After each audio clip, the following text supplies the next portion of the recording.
नमस्कार आप सभी को। और आज हम देखेंगे प्रेजेंट परफेक्ट टेंस के यूजेस को। So without wasting time let us start the class. आइए पहला यूज देखते हैं। ओके, पहला यूज क्या कहता है, ध्यान समझें। Something started in past,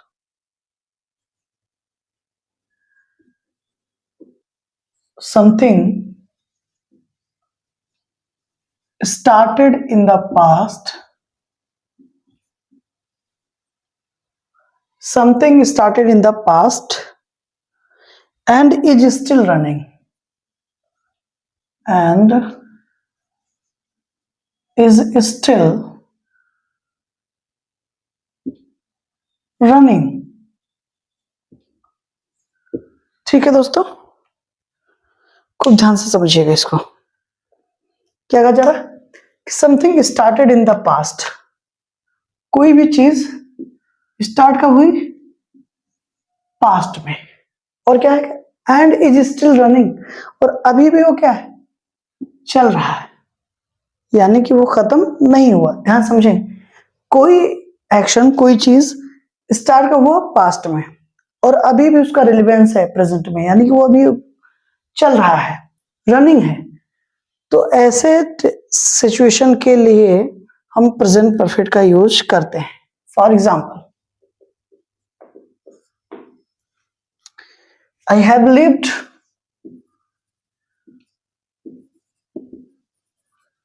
have lived in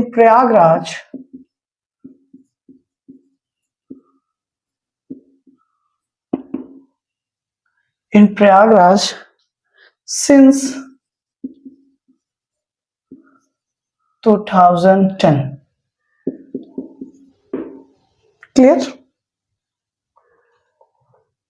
okay, ध्यान से समझें। I have lived in Prayagraj since 2005। ठीक है। अब अगर आप चाहें तो इस सेंटेंस को हम आप परफेक्ट कॉन्टिन्यूअस में भी लिख सकते हैं, and both are equally correct. Concept same है। I have been living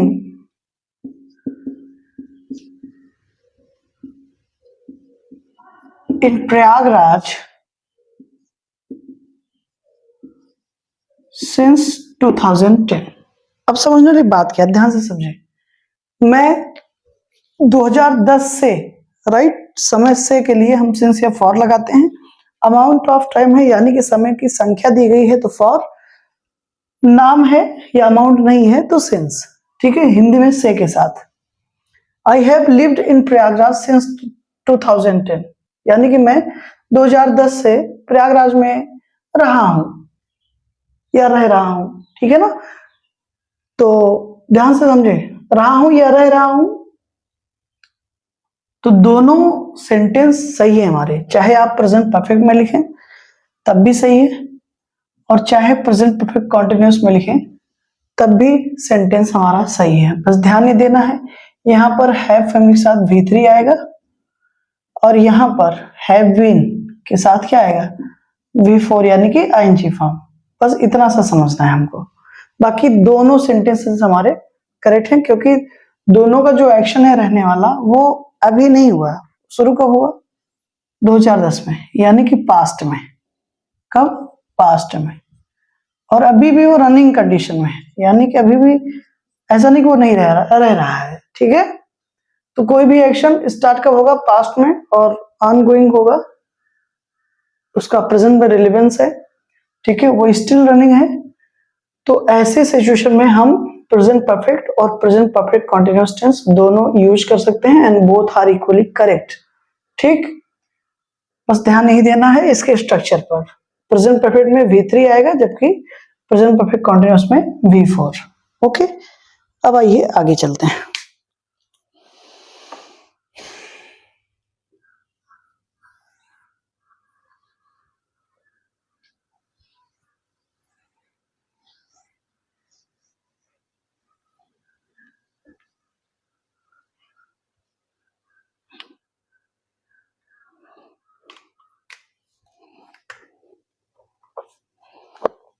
next rule क्या कहते हैं, ध्यान से समझिए, YET, येट, अगर इसका मतलब दोस्तों अभी तक है, ठीक है, हिंदी में सेंस इसका क्या रहा है, अभी तक, तो याद रखना ये सिर्फ और सिर्फ प्रेजेंट परफेक्ट में होगा। प्लीज क्लियर, इसमें कोई कंफ्यूजन आपको नहीं होनी चाहिए, ठीक।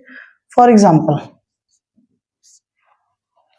वह अभी तक नहीं आई,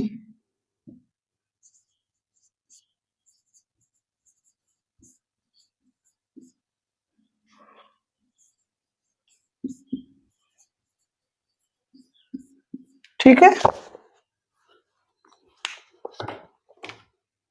या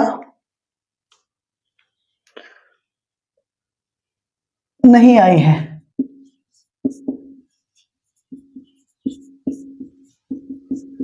नहीं आई है मतलब चाहे आप लिखें वो अभी तक नहीं आई, या फिर आप लिखें वहां तक अभी तक नहीं आई है, बोथ विल बी सेम, ठीक है। फोकस हमारा कहाँ होगा, अभी तक, क्लियर। तो अभी तक के लिए क्या लगा रहा है हमको, येट लगाना है, और टेंस यूज करना है कौन सा, प्रेजेंट परफेक्ट, इसमें कोई कंफ्यूजन नहीं होनी चाहिए, ठीक है ना। अब ध्यान से समझें आप, अब अगर नहीं आई सेंटेंस इतना है हमारा, नहीं आई है छोड़ दीजिए, अगर मान लीजिए कोई कंफ्यूज हो रहा है यहाँ पर कि वह अभी तक नहीं आई, तो ट्रांसलेट क्या करेंगे, सी डिड नॉट कम येट, ठीक है। तो सेंटेंस हमारा गलत है दोस्तों, अगर येट आया है और उसका सेंस अभी तक हिंदी में हो रहा है, ठीक है, तो प्रेजेंट परफेक्ट में हम उसका यूज करेंगे। हिंदी में ना आके सेंटेंस इंग्लिश में भी आ सकता है, डायरेक्ट ऐसे दिया गया है और हमको करेक्शन फाइंड आउट करना है, तो येट लगा है ना, तो यहाँ पर डिड नॉट नहीं होगा, प्रेजेंट परफेक्ट में होगा, पास्ट एंड डेफिनेट में लिखा गया है, तो करेक्ट क्या होगा, she has not, sorry, she has not come yet, ठीक है, ये हमारा सही सेंटेंस होगा, क्लियर।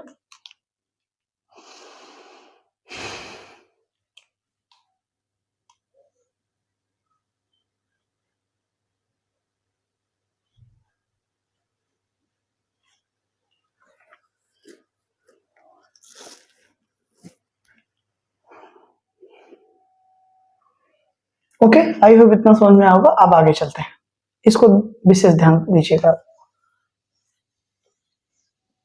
अब इसी चीज को मैं चाहूँ तो बहुत तड़क भड़क के, चिल्ला के, इंपॉर्टेंट बता के, गोल्डन रूल बता के बता सकता हूँ, ठीक है, तो इट विल टेक टाइम, तो वो सब करने की आवश्यकता नहीं है, हमें लगता है कितना ही कूद कूद के बताऊंगा चीजें यही रहेंगी, right. So without wasting time ज्यादा से ज्यादा चीजें समझे, सीरियसली ये ज्यादा इंपॉर्टेंट है, ठीक है।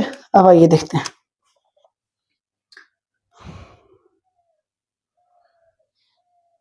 कुछ यहाँ पे मैं टाइम एक्सप्रेशंस लिखने जा रहा हूं, जो कि बेसिकली क्या है, एडवर्ब्स ऑफ टाइम है दोस्तों, जनरली, ठीक है,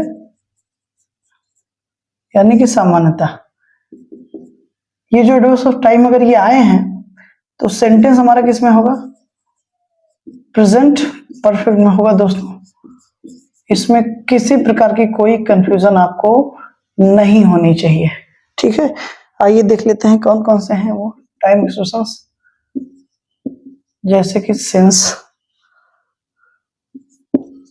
for, just, up to, now, up to the, present time, okay, yet, during the last, not during the last few, एक ही में, month, weeks, months and years, ठीक है।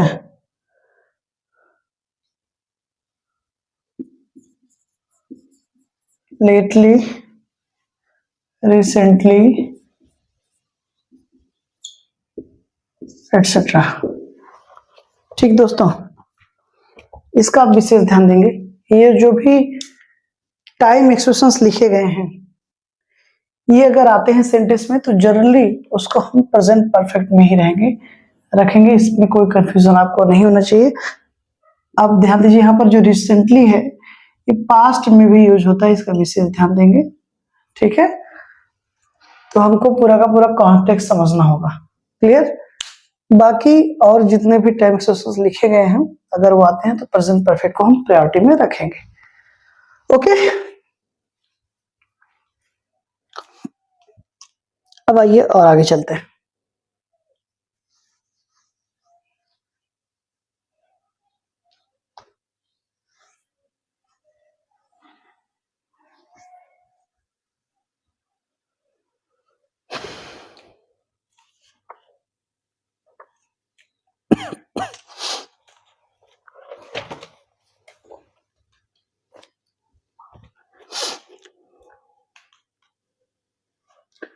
नेक्स्ट रूल क्या है दोस्तों? इफ द सेंटेंस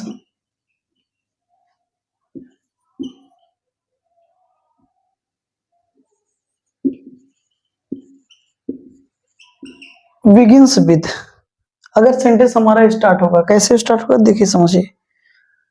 यहां पर रूल है दोस्तों, इट लिखा गया है या फिर this, okay, plus is plus the first, okay,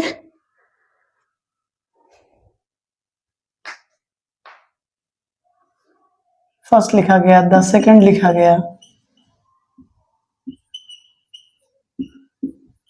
या द थर्ड लिखा गया, और उसके साथ क्या लिखा जाएगा दोस्तों? टाइम।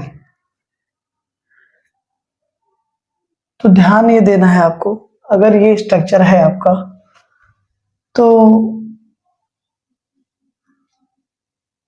ये जाएगा किसमें? प्रेजेंट परफेक्ट में।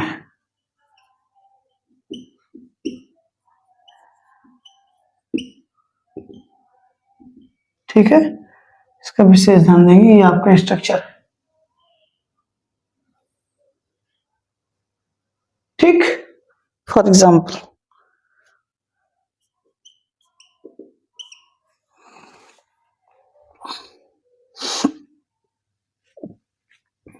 कहने का मतलब ये है, यहाँ पे आप चाहें तो नोटा बीन में लिख लें,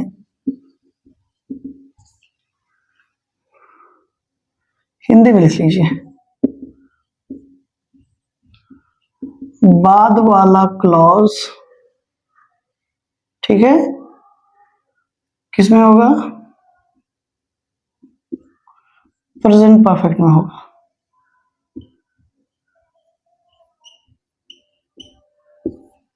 ठीक, क्योंकि तो आप समझे ना, इसी से सेंटेंस स्टार्ट होगा हमारा, तो इसमें सब्जेक्ट और वर्ब दोनों है, तो सब्जेक्ट वर्ब का कॉम्बिनेशन हमारे पास है तो क्लॉज हो जाएगी, तो ये हमारी फर्स्ट क्लॉज होगी।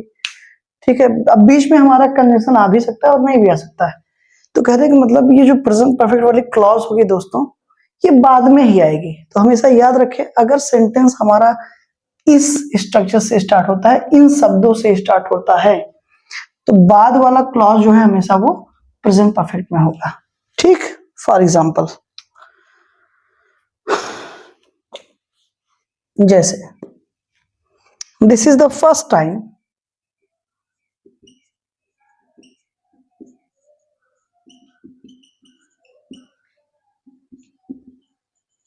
This is the first time. अब यहां पर देखो, दैट कंडीशन दोस्तों हमारा ऑप्शनल है। ठीक है, ये हो भी सकता है और नहीं भी। ठीक है, होगा तब भी ठीक है, नहीं होगा तब भी ठीक है, इसलिए मैंने ब्रैकेट में रख दिया, मतलब ऑप्शनल है, लगा भी सकते हैं और नहीं भी लगा सकते हैं, ये आ भी सकता है और नहीं भी। ठीक, आई एम कमिंग टू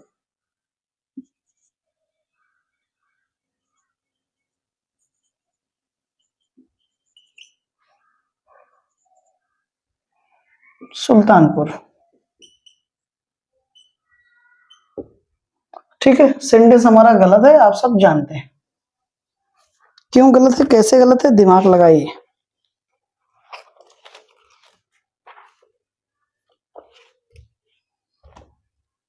ठीक, देखिए दोस्तों क्या कहा गया, अब इसको, ये हमारा कंजंक्शन हो गया।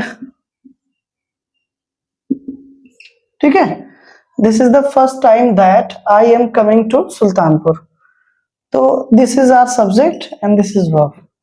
तो ये हमारी हो गई क्या, पहली क्लास। ठीक है दोस्तों, ये रही हमारी वर्ब और ये रहा हमारा सब्जेक्ट, ये हमारा क्या हो गया, दूसरी क्लास हो गई। तो स्ट्रक्चर क्या है, this is the first time, this is the second time, this is the third time, या it is the first time, second time, third time अगर आया तो दूसरी क्लॉज यानी कि सेकंड क्लॉज हमारी जो होगी वो प्रेजेंट परफेक्ट में होगी। तो यहाँ किसमें लिखा गया है, कॉन्टिन्यूस में। सेंटेंस गलत है, आई के साथ क्या लगेगा, हैव लगेगा, तो हैव कर दीजिए। बिफोर नहीं होगा बल्कि प्रेजेंट परफेक्ट में थर्ड फॉर्म आती है, तो थर्ड फॉर्म क्या हो जाएगी, कम। सो क्या हो जाएगा, I have come to Sultanpur, ये पहली बार है जब मैं सुल्तानपुर आया हूं, राइट। अब ये सेंटेंस आपका सही हो जाएगा। ओके, आइए आगे चलते हैं।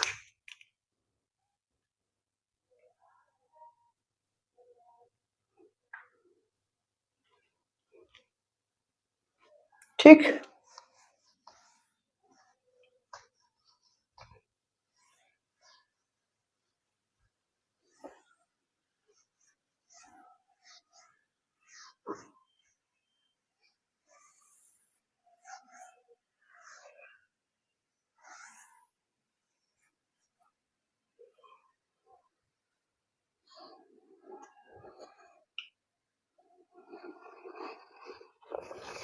और इसी तरह अगर सेंटेंस का स्ट्रक्चर दोस्तों हमारा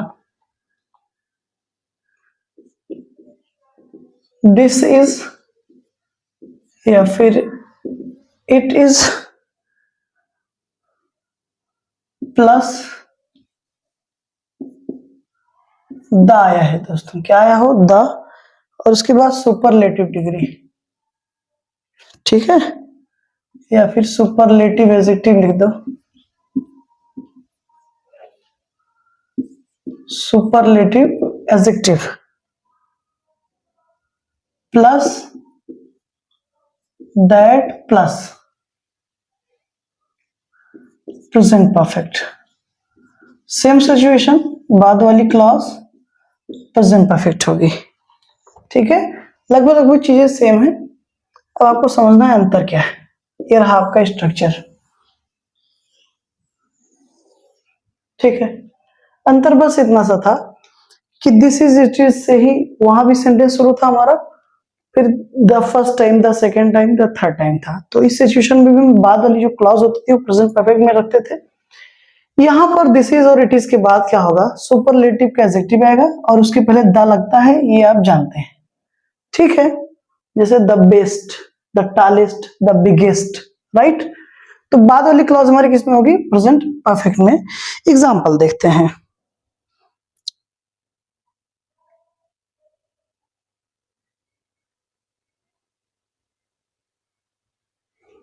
this is the best that you do for her,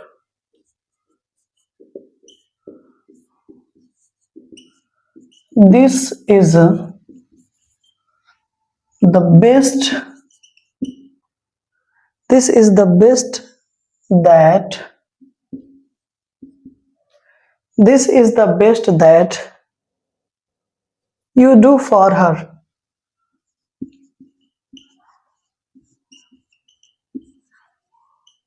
ठीक है, सेंटेंस गलत है, आप जानते हैं।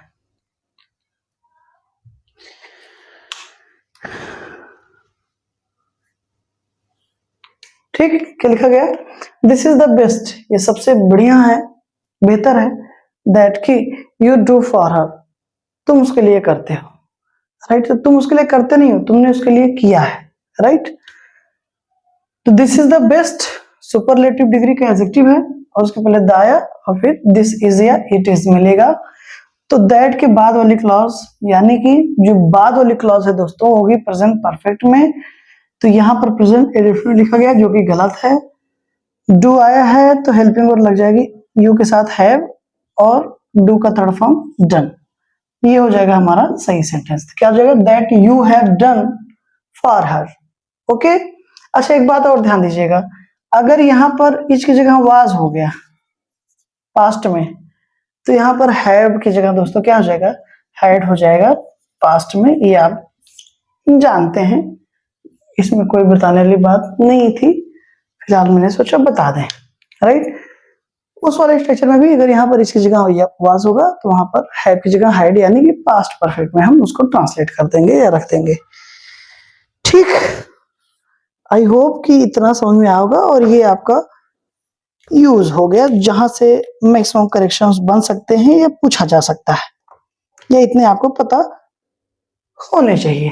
ठीक, बाकी जैसा कि मैंने आपसे कहा था, प्रेजेंट परफेक्ट में और पास्ट इंडेफिनिट में बड़ा कंफ्यूजन रहता है, तो नेक्स्ट जो आपको लेक्चर मिलेगा उसमें हम प्रेजेंट परफेक्ट और पास्ट इंडेफिनिट का एकदम कंपैरिजन एक लेक्चर देखेंगे। ठीक है, कि दोनों में किस तरीके के अंतर है और क्या क्या एस्पेक्ट्स हैं जिनको हमको ध्यान देने की जरूरत है। Okay, so thank you very much for today, take care, have a great day, जय माता दी।